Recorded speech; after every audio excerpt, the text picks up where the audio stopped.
Bonjour et bienvenue dans ce nouveau numéro du podcast de l'IDREA pour tout comprendre sur la ruralité et les mondes agricoles. Dans cet épisode, nous allons explorer le monde fascinant de l'agriculture urbaine, cette pratique qui fait pousser des légumes là où l'on s'y attend le moins, en pleine ville. Alors l'agriculture urbaine, à quoi ça sert ?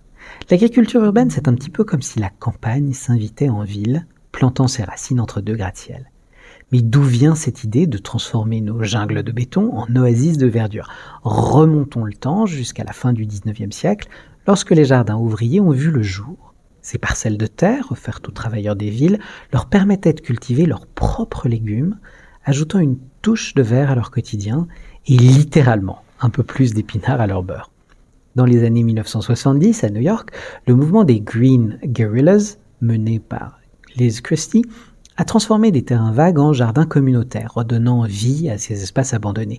Ce mouvement s'est propagé mondialement, prônant l'appropriation de l'espace urbain par le jardinage collectif. D'ailleurs, aujourd'hui, on le voit jusque sur le campus à Courbevoie de l'IDREA, où l'école a développé des endroits où bourdonnent déjà plein d'idées vertes.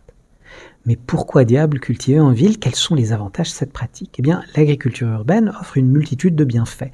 Elle permet aux citadins de produire leur propre nourriture, favorisant une alimentation plus saine et réduisant la dépendance aux circuits longs de distribution. De plus, elle crée des espaces verts, améliorant la qualité de l'air et apportant une touche de nature en milieu urbain. Sans oublier l'aspect social, ces jardins deviennent des lieux de rencontre, renforçant le lien communautaire.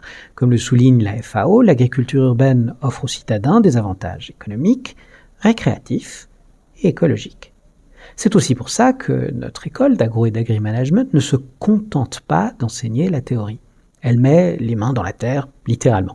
Sur le campus parisien, par exemple, un jardin potager a été aménagé, offrant aux étudiants un terrain d'expérimentation grandeur nature. Mais ce n'est pas tout, des plans sont en cours pour installer des ruches, transformant le campus en un véritable écosystème urbain.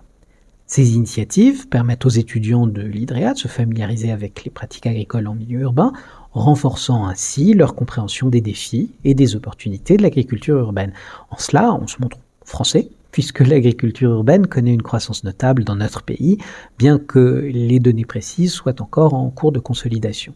Selon l'INRAE, environ 4000 projets d'agriculture urbaine ont été recensés, mais ce chiffre n'est pas exhaustif. En Île-de-France, l'Observatoire de l'agriculture urbaine et des jardins collectifs a déjà identifié 925 sites dédiés à l'agriculture urbaine, couvrant une superficie totale de plus de 1000 hectares, 1076,6, dont 749 sont de surface cultivée.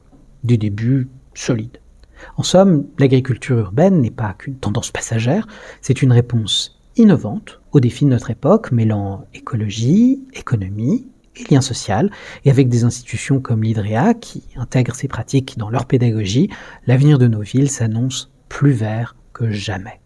Nous évoquerons sans doute certains aspects de ce genre de questions dans les numéros à venir de ce podcast. N'hésitez pas d'ici là à poser vos questions, à interagir, à commenter, partager à quoi ça sert, à faire partie de la harde des IDREARCS, c'est-à-dire au groupe des gens qui s'intéressent ou se passionnent pour nos assiettes, nos produits ou nos campagnes, et celles et ceux qui les font vivre.